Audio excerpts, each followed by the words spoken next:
All right, today we're going to talk about the hamstrings.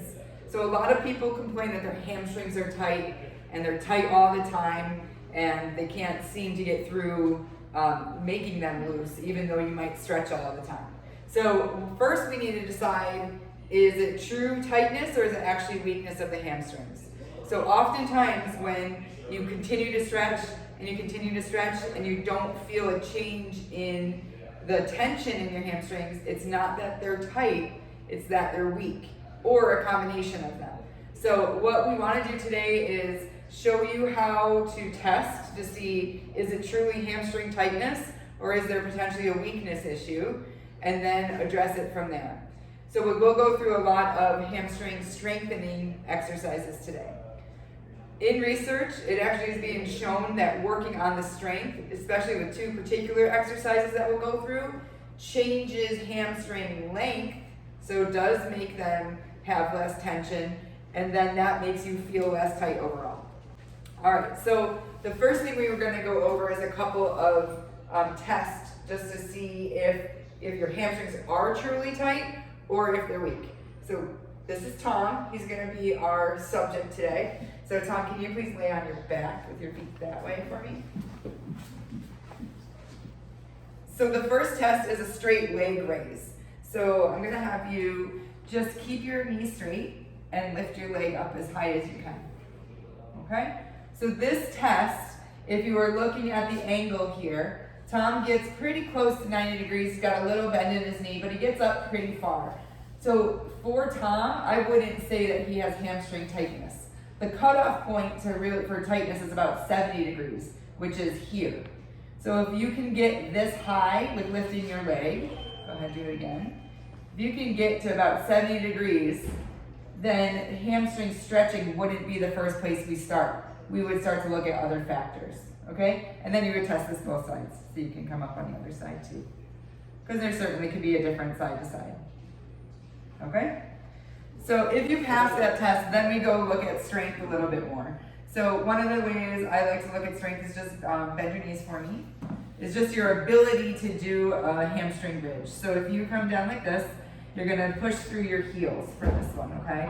So a lot of bridges you push through your feet. To test the hamstrings, I have you push through your heels. Then you're gonna lift your butt up in the air. Okay, how's that feel? Good. Okay, so even in this position, if there's a lot of weakness here, a lot of people will start to cramp already. And cramping is actually a sign of weakness that muscle isn't able to fire the way it should for that exercise. So if you pass that, then we have you go up again. And then can you kick this leg out? And then you would test a single leg as well. And down, and then go back, and then test the other side. Good.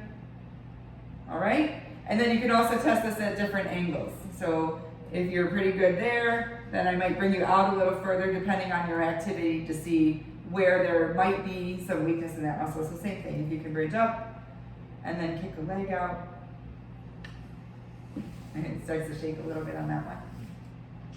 Good. So again, to pass that test, I would say that you're able to get up and hold for maybe a little bit longer, maybe 10 seconds or so, without discomfort and without cramping in the hamstring. And then we would go from there. We're going to go into some different exercises that you can do to strengthen your hamstrings. Because again, most of the time, people are more a combination or more on the strength end versus just true tightness of the hamstrings.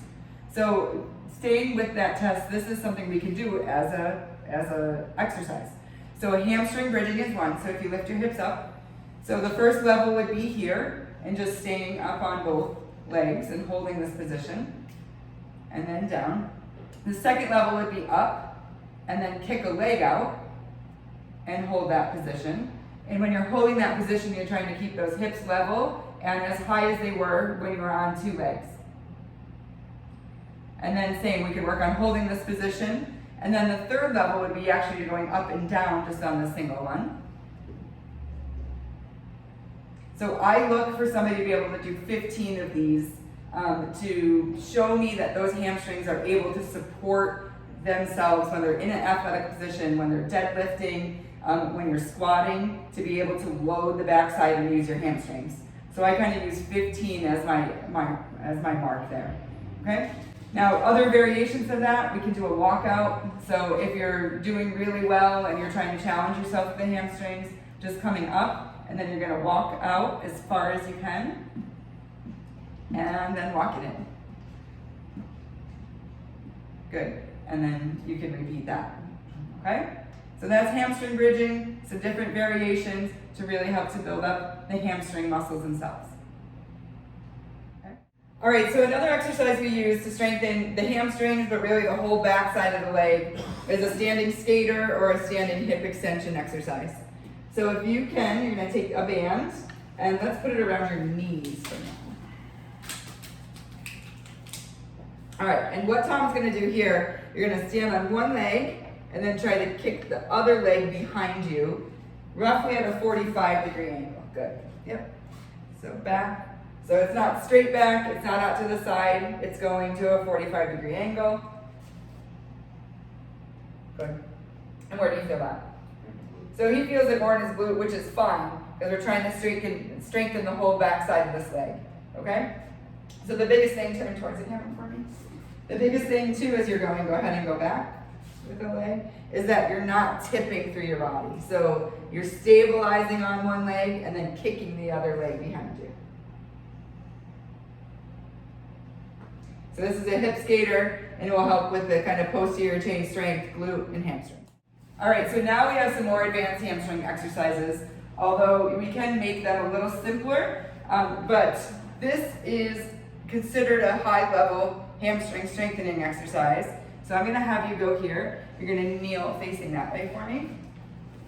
These are called Nordics or Russian hamstrings, and these are really an exercise that is in the preventative realm of injury. So the stronger we are with these, the more likely we are to keep our legs healthy when we're playing sports or exercising. So this needs a partner most of the time, unless you're creative and you can get your ankles under something. But I love to do it as a partner. So what you're gonna do, somebody is kneeling and the other person is gonna stabilize their lower legs, like so. And then you're just going to start to hinge forward for me and go down, okay? So variations, come on up. Variations of this might be that you go down a little bit and then come up, or that you go down as far as you can and then fall like Tom did the first time. The most important thing is that your body is staying in a straight line. So can you do one where you bend for me? So instead of doing that for this exercise, you want to stay in a straight line, okay? So do one, go ahead, go, and then fall. So that's one way, and then the other way is to go down as far as you can and then pull back up. Good, come back up. Good. And do it again. Good.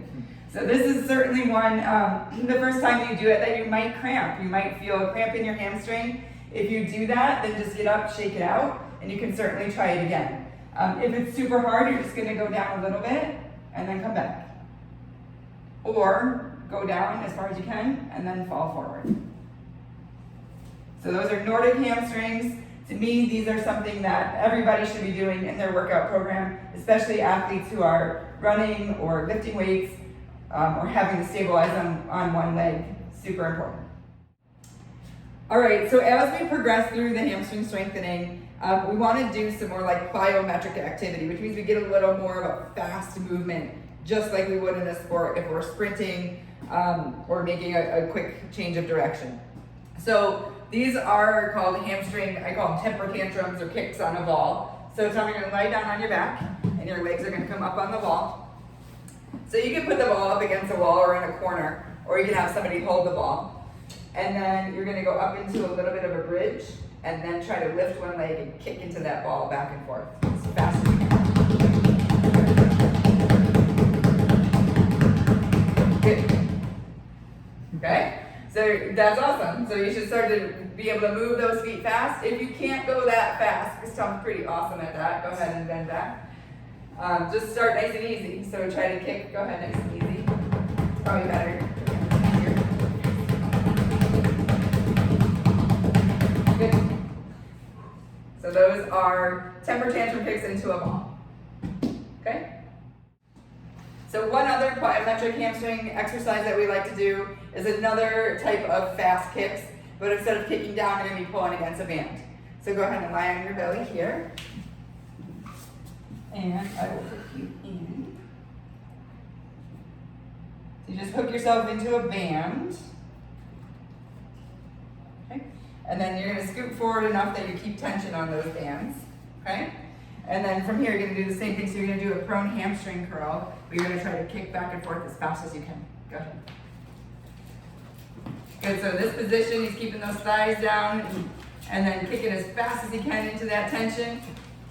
You go for reps or for like 30 seconds or so, and then relax. All right, so that's another form of plyometric hamstring strengthening. Again, if we're working towards strengthening those hamstrings for sport, this would be in the later phases, more intense and much more engaging for those hamstrings to get back to a sport-specific activity. So just to recap, when we talk about hamstrings, a lot of times we're saying they're tight when truly they're weak. So if you go through those tests, look at your straight leg raise, look at your ability to hamstring bridge, and those two tests can really tell you a lot. If you're finding you're more on the strength side, then you can certainly go through some of the activities, exercises that we've gone through. Start with the basics and build yourself up. If you're finding that you're more on the stretch side, then okay, it's okay to stretch those hamstrings. Or you might find that you're both. So you might find there is some tightness and you might find there is some weakness. And if you're finding both, and even if you're finding that they're tight, they truly are tight, strength training you can't go wrong with, because that even helps to increase the length of those hamstrings. So if you're watching this and you have hamstring issues, strengthen those things up and you might watch a lot of your tightness go away. Boom.